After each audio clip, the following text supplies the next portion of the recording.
CPVC pipe കൂടുതൽ ഉപയോഗിക്കുന്നത് അല്ലെങ്കിൽ ആൾക്കാർ മനസ്സിലാക്കുന്നത് വെള്ളത്തിന് പ്യൂരിറ്റി കൂട്ടാൻ വേണ്ടിയിട്ടാണ്. അതൊരു മിസ്കൺസെപ്ഷൻ മാത്രമാണ് കേട്ടോ. അത് നടക്കില്ല, അത് ആവില്ല. ഇത് ക്ലോറിനേറ്റഡ് PVC പൈപ്പ് അഥവാ എല്ലാവർക്കും അറിയണ പോലെ CPVC പൈപ്പ്. ഈ പൈപ്പ് ഉപയോഗിക്കുന്നത് ചൂടുവെള്ളം കടത്തി വിടാൻ വേണ്ടി ഉപയോഗിക്കുന്ന പൈപ്പാണ്.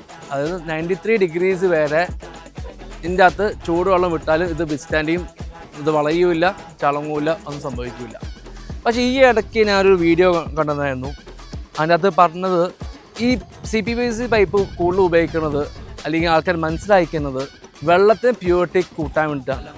അതൊരു മിസ്കൺസെപ്ഷൻ മാത്രമാണ് കേട്ടോ. അത് നടക്കില്ല, അത് ആവില്ല.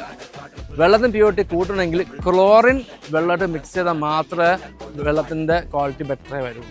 CPVC പൈപ്പ് ഉപയോഗിച്ചുകൊണ്ട് അത് സാധ്യമല്ല. അതിൽ എല്ലാവരും ശ്രദ്ധിക്കുക, CPVC പൈപ്പ് ഉപയോഗിക്കുന്നത് ചൂടുവെള്ളത്തെ പർപ്പസിന് മാത്രമാണ്, അല്ലാണ്ട് വെള്ളത്തിൻ്റെ ഫിൽട്രേഷൻ പർപ്പസിനല്ല.